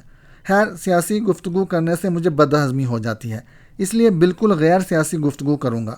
تم اگر ان دونوں علاقوں میں سے کہیں جانا چاہتے ہو تو میں تمہاری رہنمائی کروں گا۔ کون سی بات پر میں آپ کا شکریہ ادا کروں؟ ایسا لگتا ہے کہ ان صحراؤں میں آپ انسانوں کو راستہ بتانے والوں میں سے ہیں۔ سلطان شاہ نے مسٹر ڈین کو مکھن لگاتے ہوئے کہا۔ ویسے مسٹر ڈین کی فطرت کے بارے میں اسے تھوڑا بہت اندازہ ہو گیا تھا۔ وہ شیخی خور بوڑھا پہلی بات تو یہ کہ اپنے آپ کو بوڑھا ماننے کے لیے تیار نہیں تھا، اور پھر انتہائی احمقانہ انداز میں یہ بیچاری رینا بارک پر قبضہ جمائے ہوا تھا۔ لیکن سوال یہ پیدا ہوتا تھا کہ رینا بارک اسے کیوں برداشت کر رہی تھی؟ یہ لوگ کھانے پینے کا بھی اچھا خاصا ذخیرہ رکھتے تھے۔ چنانچہ رینا بارک نے اپنی ذمہ داری سنبھال لی اور اس کے بعد اس نے اس صحرا میں ہی کمال کا کھانا تیار کیا۔ مسٹر ڈین نے اچھی طرح پیٹ بھر لیا تھا۔ چھوٹے سے خیمے میں گھسنے کے بعد وہ آرام کی نیند سو گئے۔ رینا بارک نے سلطان شاہ کو اشارہ کیا اور پھر وہ وہاں سے کافی دور نکل آئے۔ سلطان شاہ یہ تمام تفصیلات سننے کے بعد رینا بارک کو عجیب سی نگاہوں سے دیکھ رہا تھا۔ ایک طویل فاصلہ طے کرنے کے بعد سلطان شاہ نے رینا بارک سے کہا، اور اگر ہمارے پیچھے مسٹر ڈین جاگ گئے تو آپ کا کیا ہوگا مس بارک؟ رینا بارک کسی سوچ میں ڈوب گئی، دیر تک سوچتی رہی، پھر مدھم لہجے میں بولی، خیر پہلی بات تو یہ ہے کہ مسٹر ڈین کا جب بھی پیٹ بھر جاتا ہے تو بقول شخص سے ان کے ہوش و حواس گم ہو جاتے ہیں۔ اب وہ سکون کی نیند سوتے رہیں گے اور کچھ بھی نہیں ہوگا۔ تم اس سلسلے میں فکر نہ کرو۔ میں نے گہری سانس لے کر گردن ہلائی اور قرب و جوار کے ماحول کا جائزہ لینے لگا۔ میرے اپنے اندازے کے مطابق موسم بہت ہی خوبصورت اور حسین تھا۔ ویسے مسٹر ڈین نے اس بارے میں جو بتایا تھا، رینا بارک سے اس کی تصدیق کرتے ہوئے میں نے کہا، مسٹر ڈین نے جو معلومات مجھے فراہم کی ہیں الجزائر، لیبیا اور تیونس کے بارے میں، آپ کا اس بارے میں کیا خیال ہے مس بارک؟ رینا بارک عجیب سے انداز میں سلطان شاہ کو دیکھنے لگی، پھر بولی، اصل میں اگر تمہاری شخصیت میرے علم میں آ جاتی تو مجھے بڑی خوشی ہوتی۔ کیا مطلب؟ میرے اس سوال کا آپ کے اس سوال سے کیا تعلق ہے؟ وہ خاموشی سے سلطان شاہ کی طرف دیکھتی رہی اور پھر ایک ٹھنڈی سانس لے کر بولی، خیر چھوڑو، جہاں تک معاملہ مسٹر ڈین کی معلومات کا ہے تو یہ بات بالکل سچ ہے کہ مسٹر ڈین جو کہہ رہے ہیں وہ ایک ایسی ہی بات تھی جو منظر عام پر آ چکی ہے، لیکن تیونس نے اپنی اس سرزمین پر یہ جھگڑا مول نہیں لیا اور اس سلسلے میں کرنل قذافی سے معذرت کر لی۔ گویا مسٹر ڈین کا کہنا بالکل درست ہے۔ ہاں، تو مس رینا بارک، آپ لوگ اس صحرا میں کیوں قیام کیے ہوئے ہیں جبکہ مسٹر ڈین جانتے ہیں کہ وہ لیبیا بھی جا سکتے ہیں اور الجزائر بھی؟ رینا بارک کسی قدر جلا گئی، پھر بولی، تم اس کے علاوہ کوئی اور گفتگو نہیں کر سکتے؟ سلطان شاہ فوراً سنبھل گیا۔ رینا بارک کی جلاہٹ ایک لمحے تک اس کے علم میں نہیں آئی، لیکن دوسرے ہی لمحے رینا بارک نے سلطان شاہ کے بازو پر ہاتھ رکھتے ہوئے کہا، معاف کرنا، مجھے یہ انداز نہیں اختیار کرنا چاہیے تھا۔ میں تم پر بلا کیا اختیار رکھتی ہوں؟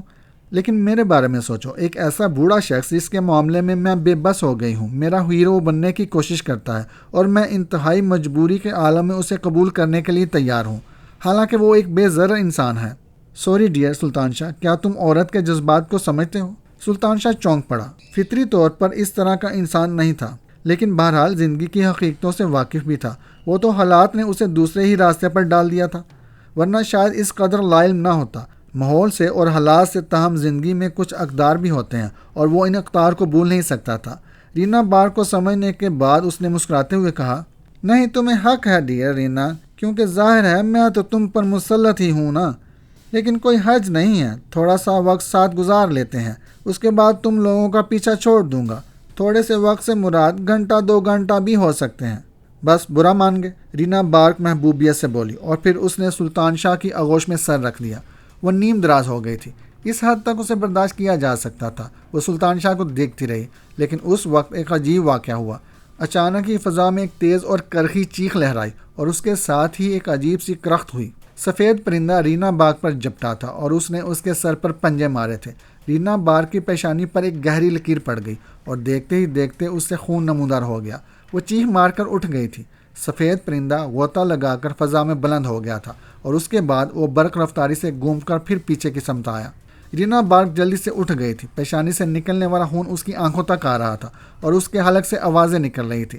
سلطان شاہ نے گھبرا کر سفید پرندے کو دیکھا۔ اس کی آنکھوں سے شعائیں سی نکلتی محسوس ہو رہی تھی، ننھی ننھی آنکھوں سے خون خار شعائیں۔ ایک بار اس نے پھر غوطہ لگایا اور رینا بارک چیخ کر اوندھی ہو گئی۔ پرندہ بہت زیادہ غضب کا شکار تھا۔ اس بار اس نے پنجہ مارنے میں کامیابی تو نہیں حاصل کی، لیکن پھر بھی رینا بارک کے کپڑوں کو چھوتا ہوا گزر گیا۔ رینا بارک جلدی سے اٹھ کھڑی ہوئی تھی۔ بھاگو بھاگو یہاں سے، اس نے کہا اور سلطان شاہ کا ہاتھ پکڑ کر بھاگنے لگی۔ سفید پرندہ اب بھی فضا میں چکر لگا رہا تھا۔ رینا بارک نے آنکھوں پر آ جانے والا خون ہاتھ سے پونچھتے ہوئے کہا، کاش میرے پاس اس وقت پستول ہوتا۔ وہ دانت کچھ لا کر پرندے کو دیکھنے لگی، لیکن پرندہ بڑا غضبناک معلوم ہو رہا تھا۔ تیسرا چکر بھی لگایا اس نے، لیکن سلطان شاہ نے دونوں ہاتھوں سے اسے بھگانے کے لیے ہاتھ ہلائے تھے۔ وہ اس بار تیزی سے اڑتا ہوا ایک طرف چلا گیا۔ رینا بارک نے پیشانی پر ہاتھ رکھ لیا تھا۔ ویسے بھی خون زیادہ نہیں بہہ رہا تھا، لیکن پیشانی پر ایک گہری خراش پڑی ہوئی تھی۔ وہ درختوں کی چھاؤں میں آ گئی اور یہاں بھی پرندے کا خطرہ موجود تھا، بلکہ زیادہ موجود تھا۔ کھلے آسمان میں اسے دیکھا جا سکتا تھا۔ البتہ یہاں پہنچنے کے بعد اس نے اپنی رہائش گاہ کا رخ کیا اور ایک ریوالور نکال لائی۔ ریوالور گود میں رکھ کر وہ نیچے بیٹھ گئی۔ سلطان شاہ نے کہا، میں تمہاری پیشانی پر پٹی باندھ دوں، خون خود زخم کا علاج ہوتا ہے، رینا بارک نے کہا۔ وہ بار بار اپنے زخم پر ہاتھ کی ہتھیلی رکھ لیتی تھی اور سلطان شاہ اس پرسرار پرندے کے بارے میں سوچ رہا تھا۔ بڑی عجیب و غریب کیفیت کا شکار تھا وہ۔ اسے سمجھ نہیں آ رہا تھا کہ آخر یہ سفید عقاب اس کے پیچھے کہاں سے لگ گیا۔ البتہ ایک بات اس کے ذہن میں بار بار آتی تھی کہ سفید عقاب کو پہلی بار اس نے شعورا کے کندھے پر دیکھا تھا۔ وہ اسی کا پالا ہوا پرندہ تھا، اور بہرحال یہ بات سلطان شاہ کے ذہن سے نہیں نکلی تھی کہ شعورا اس کی محبت میں گرفتار ہے، ہرچند کہ وہ ایک باظرف عورت تھی اور اس نے کبھی کسی ایسے عمل کا اظہار نہیں کیا تھا جس سے اس کی نسوانیت داغدار ہو۔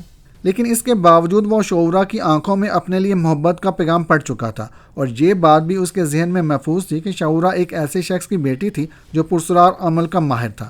صحرائے عرب کے لوگ کسی حد تک افریقی روایات کے حامل بھی تھے، خاص طور سے وہ علاقے جو عرب اور افریقہ دونوں میں مشترک تھے۔ وہاں کے لوگ بہت سی افریقی روایات سے منسلک پائے جاتے تھے، اور شعورا ایک ایسے ہی قبیلے کی فرد تھی۔ سفید عقاب بے شک اس کا پالا ہوا پرندہ تھا، لیکن حیرت کی بات یہ تھی کہ اس پرندے کے اندر رقابت کیسے جاگ اٹھی۔ بہرحال یہ ایک دلچسپ اور سنسنی خیز عمل تھا جسے فی الحال سلطان شاہ نے اپنے ذہن میں ہی رہنے دیا تھا۔ رینا بارک اب سنبھل گئی تھی۔ اس نے دانت پیستے ہوئے کہا، یہ ایگل تھا نا، ایک بار مجھے نظر آ جائے، چیسڑے نہ اڑا دوں تو میرا نام بدل دینا۔ مگر یہ اسے ہوا کیا تھا؟ مجھے تو ایسا لگ رہا تھا کہ کسی بات سے سخت مشکل ہو گیا ہو۔ میں خود بھی حیران ہوں اور مجھے افسوس ہے۔ مجھے سب سے زیادہ افسوس تو یہ ہے کہ کہیں اس زخم کا نشان میرے ماتھے پر باقی نہ رہ جائے۔ بہرحال رینا بارک عورت تھی، چاہے اس پرسرار اور ویران علاقے میں رہ رہی تھی، لیکن بہرحال وہ اپنی نسوانیت سے دور نہیں تھی۔ وقت کافی گزر گیا۔ رینا بارک کچھ نڈال سی ہو گئی تھی۔ سلطان شاہ نے اسے آرام کرنے کا مشورہ دیا، اور جب وہ اپنی آرام گاہ میں گہری نیند سو گئی تو سلطان شاہ ان کے حالات کے بارے میں غور کرنے لگا۔ یہ تو بڑی عجیب سی کیفیت ہو گئی ہے۔ میرا خیال ہے کہ مجھے لیبیا یا الجزائر نکل جانا چاہیے۔ ادھر کی دنیا میں میرے لیے کچھ گنجائش ہو سکتی ہے۔ مگر بہت سے خیالات اس کے دل میں آ کر گزر رہے تھے۔ ان دونوں ملکوں میں سے کسی ملک میں داخل ہو کر میں اپنے آپ کو وہاں کا شہری کیسے قرار دے سکتا ہوں؟ ظاہر ہے کہ وہ اجنبی ملک ہیں، اجنبی باتیں ہوں گی۔ ایسی شکل میں ان سے کیا کہوں گا کہ اس طرف کیسے آ گیا؟ ہو سکتا ہے ایک بغیر کاغذات کے داخل ہونے والے شخص کی حیثیت سے مجھے واپس میرے ملک بھیج دیا جائے، اور میرے ملک کی پولیس تو بہرحال میرا بہترین استقبال کرنے کے لیے تیار ہوگی۔ ایک مفرور قاتل کو تلاش کرنے میں انہوں نے کوئی کسر نہیں چھوڑی ہوگی۔ حالانکہ میں قاتل نہیں ہوں۔ یہ تمام خیالات سلطان شاہ کے ذہن سے گزر رہے تھے۔ وہ سخت پریشانی کا شکار تھا۔ ایک طرف تو پرسرار پرندے کی حیرت انگیز کارروائی، دوسری طرف جدید دنیا میں ایک بڑی مشکل، پھر صحرائے عرب کا یہ پرسرار ماحول۔ یہ ساری چیزیں گڑبڑ ہو گئی تھیں، اور سلطان شاہ کو یہ فیصلہ کرنا تھا کہ اسے بہرحال کسی طرح ان تمام معاملات میں اپنے آپ کو ضم کرنا ہے۔ ایک ہی بات سمجھ میں آتی تھی کہ مجرمانہ طریقہ کار اختیار کیا جائے اور ذہانت سے کام لے کر ایسے پوشیدہ راستے اختیار کیے جائیں کہ ان دونوں ملکوں میں سے کسی بھی ملک میں اس کی کھپت ہو سکے، اور اس کے بعد علی مہران شاہ کو تلاش کیا جائے۔ اتنے عرصے وطن سے دور رہنے کے بعد ایک بات اس کے ذہن میں ضرور آتی تھی، اور وہ یہ کہ جس طرح بھی بن پڑے اپنے وطن واپس آئے۔ کم از کم اور کچھ نہیں تو اس کے دشمن اس بات سے آگاہ ہو چکے ہوں گے کہ وہ کم از کم اپنے وطن میں موجود نہیں ہے، اور اس بات کی گنجائش ہے کہ خفیہ طور پر اپنے وطن میں رہ کر وہ حالات کا تجزیہ کر سکے۔ یہ ایک پرسرار عمل تھا، لیکن اب اس کے لیے نہایت ضروری تھا کہ وہ لیبیا جانے کے انتظامات کرے۔ الجزائر کی نسبت اس کے خیال میں یہ گنجائش تھی کہ وہ اپنے آپ کو پوشیدہ کر کے جس طرح بھی بن پڑے وہاں سے نکل جائے۔ جہاں تک یہ دونوں کردار اس کی نگاہوں کے سامنے تھے تو وہ بیوقوف نہیں تھا کہ ان کے جال میں پھنس جائے۔ ان کی حقیقت ابھی تک سامنے نہیں آئی تھی، اور سلطان شاہ کے ذہن میں یہ تصور تھا کہ ہو نہ ہو یہ پرسرار لوگ کسی اور حیثیت کے مالک ہیں، اور صحرا میں جس طرح یہ زندگی گزار رہے ہیں وہ بے مقصد نہیں ہے۔ پھر وقت خود اپنے اندر تبدیلی پیدا کرنے کا ذریعہ بنا، اور ایسا ہوتا ہے۔ انسان اپنے طور پر کچھ سوچتا ہے اور وقت اپنے طور پر فیصلے کرتا ہے، لیکن فیصلے وقت کے ہی مستحکم ہوتے ہیں۔ انسان چاہے کچھ بھی سوچ لے، وہ ان دونوں کے درمیان خاموشی سے وقت گزار رہا تھا۔ رینا بارک اور مسٹر ڈین کے درمیان وہی احمقانہ ڈرامہ جاری تھا۔ مسٹر ڈین بہت سے کام کرتے تھے اور اپنی دانس میں وہ رینا بارک کے مالک بنے ہوئے تھے، لیکن ابھی تک کوئی ایسی بات منظر عام پر نہیں آئی تھی جسے اس سلسلے میں کوئی ٹھوس بات کہا جا سکے۔ لیکن وہ راز ذرا سنسنی خیز ثابت ہوئی تھی۔ مسٹر ڈین نے اپنے اور رینا بارک کے لیے رہائش گاہ بنائی تھی۔ اس کے بارے میں انہوں نے صاف گوئی سے کہہ دیا تھا کہ اس میں سلطان شاہ کا کوئی گزر ممکن نہیں ہے۔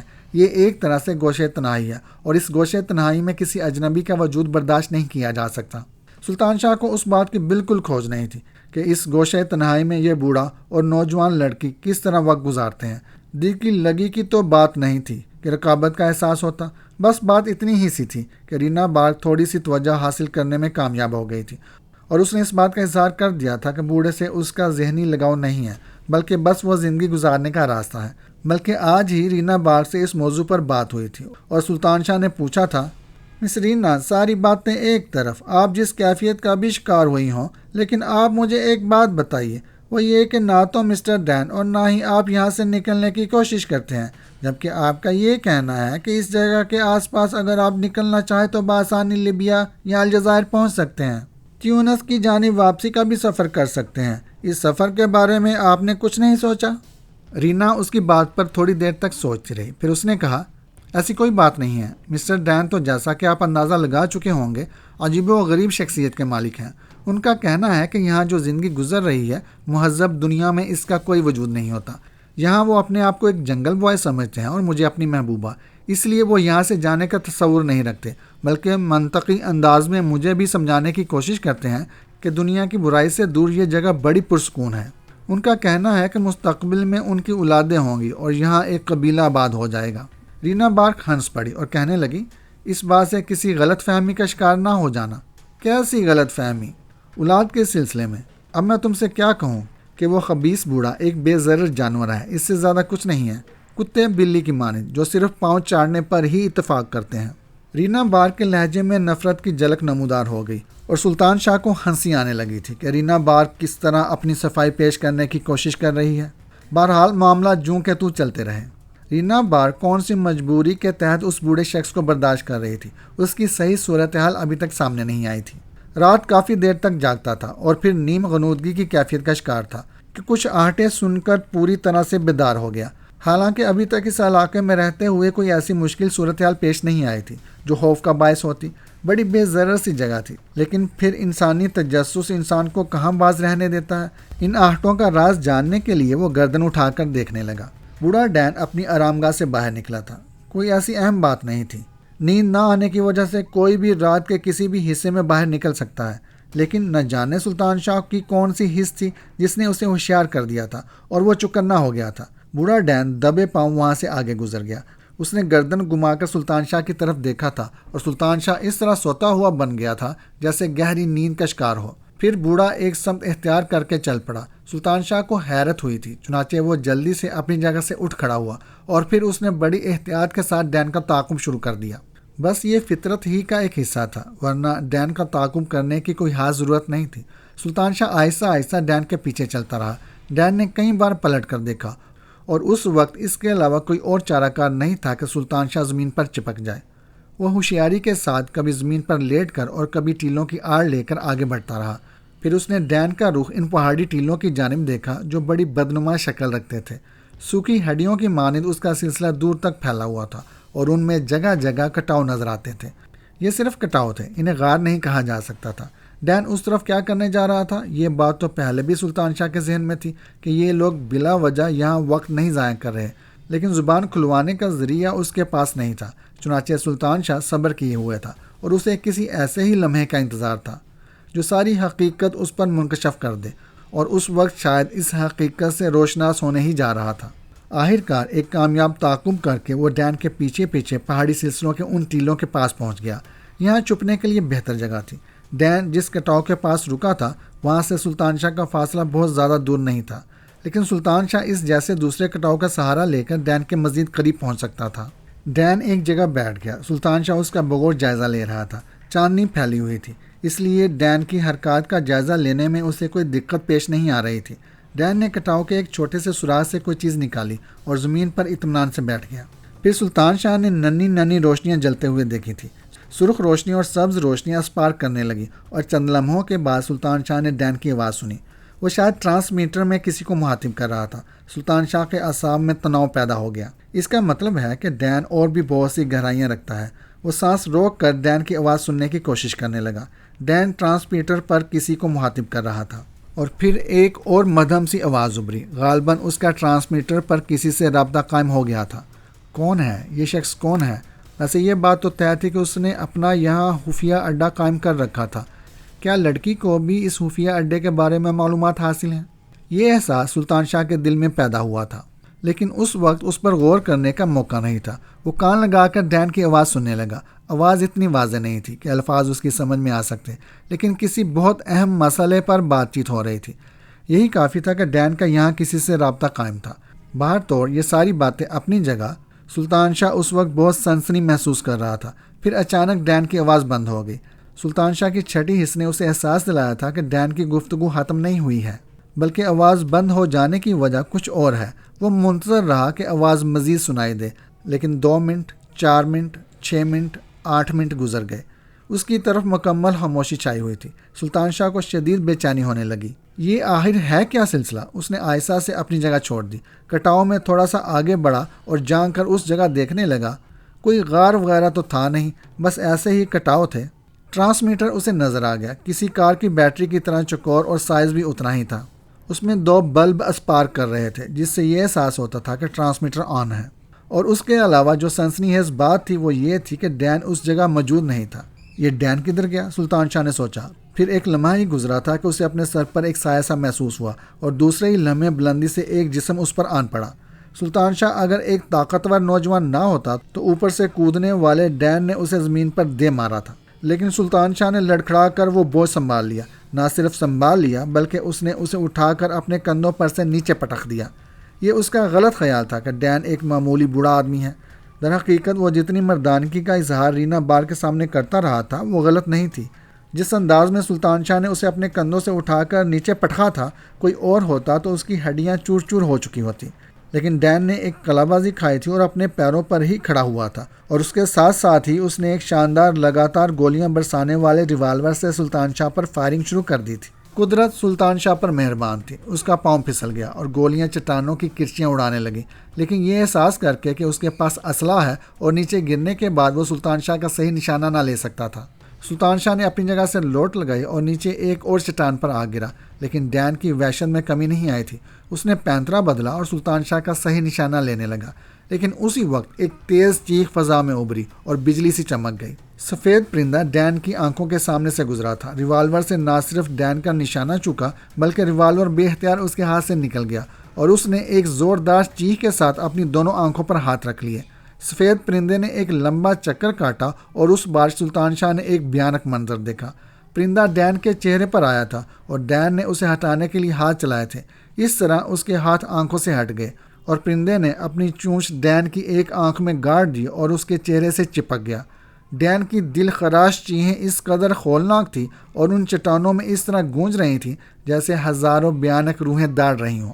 وہ زمین پر گر گیا تھا اور پرندہ حلق سے تیز آوازیں نکالتا ہوا اس کی آنکھ سے چپکا ہوا تھا، اور چند ہی لمحوں کے بعد اس نے ڈین کو چھوڑ دیا، لیکن ڈین کی آنکھ سے خون کا فوارہ بلند ہو رہا تھا اور اس کی آنکھ پرندے کی چونچ میں دبی ہوئی تھی۔ اس نے پرواز کی اور ایک لمبا چکر کاٹ کر دوبارہ ڈین کے چہرے پر آیا۔ ڈین نے تڑپ کر اپنے آپ کو بچانے کی کوشش کی، لیکن پرندہ اس کی دوسری آنکھ سے چپک گیا تھا۔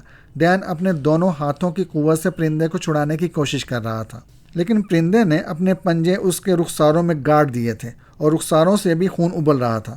اس دوران سلطان شاہ صرف ایک گونگا بہرا تماشائی بنا رہا۔ نہ تو اس نے ڈین کی کوئی مدد کرنے کی کوشش کی تھی اور نہ ہی اپنے آپ کو بچانے کے لیے اس نے ریوالور وغیرہ اٹھانے کی کوشش کی تھی۔ وہ پھٹی پھٹی آنکھوں سے اپنے اس موسم پرندے کو دیکھ رہا تھا جس کے سفید پر ڈین کے خون سے داغدار ہو گئے تھے، اور دیکھتے ہی دیکھتے اس نے ڈین کو دوسری آنکھ سے بھی محروم کر دیا۔ ڈین پانی سے نکالی ہوئی مچھلی کی طرح زمین پر تڑپ رہا تھا اور کئی کئی فٹ اچھل رہا تھا۔ دفعتاً ہی دور سے رینا بار کی آواز سنائی دی۔ کون ہے؟ کیا ہو رہا ہے؟ میں پوچھتی ہوں کون ہے اور یہ کیا ہو رہا ہے؟ مسٹر سلطان، مسٹر شاہ، مسٹر ڈین، وہ چیختی ہوئی اسی طرف آ رہی تھی۔ سلطان اس کی آواز سے ہی چونکا تھا۔ سفید پرندہ اب فضا میں گم ہو گیا تھا اور بہت دور ایک سفید ننھے سے نقطے کی مانند نظر آ رہا تھا، لیکن رینا باغ دوڑتی ہوئی اس طرف پہنچ گئی تھی۔ اسے یہاں آٹوں سے رہنمائی حاصل ہوئی تھی، یا پھر ہو سکتا ہے کہ وہ اس جگہ کے بارے میں جانتی ہو اور اسے علم ہو کہ اس وقت یہاں یہ ہنگامہ ہو رہا ہے۔ بہرحال تیز رفتاری سے دوڑ کر وہ اس جگہ پہنچ گئی۔ اس نے سلطان شاہ کو دیکھ لیا تھا، پھر اس کی نگاہیں ادھر ادھر بھٹکنے لگی اور اس نے اس کے بعد اس بوڑھے کو دیکھا جس کی جدوجہد آہستہ آہستہ سست پڑتی جا رہی تھی۔ وہ تیزی سے اس کے قریب پہنچی اور پھر اس کے منہ سے نکلا، اوہ مائی گاڈ، اوہ مائی گاڈ۔ چٹانوں پر خون ہی خون بکھرا ہوا تھا اور ڈین کی حالت ابتر ہوتی جا رہی تھی۔ سلطان شاہ بھی اب سنبھل گیا تھا اور اس کے قریب پہنچ گیا۔ رینا باغ نے اس طرف دیکھا اور بولی، یہ کیا ہو گیا، کیا ہو گیا یہ؟ میں نہیں جانتا، اس کی دونوں آنکھیں اسی سفید پرندے نے نکال لیں۔ اوہ مائی گاڈ، میں نے پرندے کی چیخیں بھی سنی تھی، مگر فائر کس نے کس پر کیے تھے؟ اوہ یہ ریوالور، اوہ ہو، اوہ ہو۔ رینا باغ بدحواسی میں ناچ رہی تھی۔ میں نے کہا، ہم اس کی کوئی مدد نہیں کر سکتے، آئی ایم سوری، وہ خود اپنی وحشت کا شکار ہوا ہے۔ وہ جہنم میں جائے، نہ مجھے اس کی مدد سے دلچسپی ہے اور نہ اس کی زندگی سے۔ مگر یہ سب ہوا کیا سلطان شاہ؟ آؤ بیٹھو، میں تمہیں بتاتا ہوں۔ مگر سنو، وہاں ایک ٹرانسمیٹر موجود ہے جو آن ہے، ہو سکتا ہے کہ احساس بھی ہو اور کہیں ہماری آوازیں نہ سنی جا رہی ہوں۔ رینا ایک دم چونک پڑی اور پھر دوڑتی ہوئی اس ٹرانسمیٹر تک پہنچ گئی۔ وہ ٹرانسمیٹر کو دیکھتی رہی، پھر اس نے ہاتھ کے اشارے سے مجھے بلایا اور اشارہ کیا کہ ٹرانسمیٹر اٹھا کر دور پھینک دو، اور تو کچھ کیا نہیں جا سکتا۔ میں نے اس کی ہدایت پر عمل کیا۔ ٹرانسمیٹر زیادہ وزنی نہیں تھا۔ میں نے اسے دونوں ہاتھوں میں بلند کیا اور بہت دور پھینک دیا۔ ایک ہلکا سا شعلہ سا چمکا اور اس کے بعد خاموشی ہو گئی۔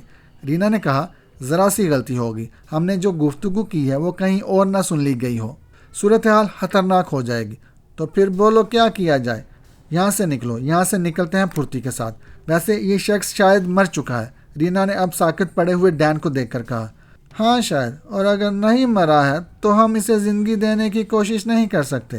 یہ باڑ میں جائے، مگر ٹرانسمیٹر پر جو آوازیں سن لی گئی ہیں وہ ہمارے لیے انتہائی خطرناک ہو سکتی ہیں۔ پلیز اس وقت مجھ سے کوئی سوال نہ کرو، جان بچانے کا مسئلہ درپیش ہو گیا ہے۔ یہ بات میں جانتی ہوں کہ ان علاقوں میں جگہ جگہ ڈین کے ساتھی چھپے ہوئے ہیں، وہ ہمیں تلاش کرنے کی کوشش کریں گے، اور اگر ہم ان کے ہاتھ لگ گئے تو سمجھ لو کہ مصیبت آ جائے گی۔ رینا کے الفاظ بڑے سنسنی خیز تھے اور واقعی یہ احساس بھی ہو رہا تھا۔ میں نے اس سے کہا، تو پھر سمت کا اندازہ تم خود لگا لو، میں تمہارا ساتھ دینے کے لیے تیار ہوں۔ ہمارے پاس کھانے پینے کا کوئی بندوبست نہیں ہوگا، لیکن اس وقت ہم ایک لمحہ ضائع کرنے کا خطرہ مول نہیں لے سکتے۔ آؤ، رینا بارک نے کہا، اور اس کے بعد سلطان شاہ کا ہاتھ پکڑ کر ایک طرف روانہ ہو گئی۔ وہ کافی بدحواس معلوم ہو رہی تھی۔ سلطان شاہ نے بھی اس وقت مکمل طور پر اس کا ساتھ دینے کا فیصلہ کر لیا تھا۔ یہ کہانی ابھی جاری ہے۔ یہ کہانی آپ کو کیسی لگی کمنٹ میں بتائیے گا۔ کہانی پسند آئے تو لائک ضرور کیجیے گا۔ ہمارے چینل کو سبسکرائب کر دیں اور بیل آئیکن کے بٹن پہ کلک کر دیں۔ شکریہ۔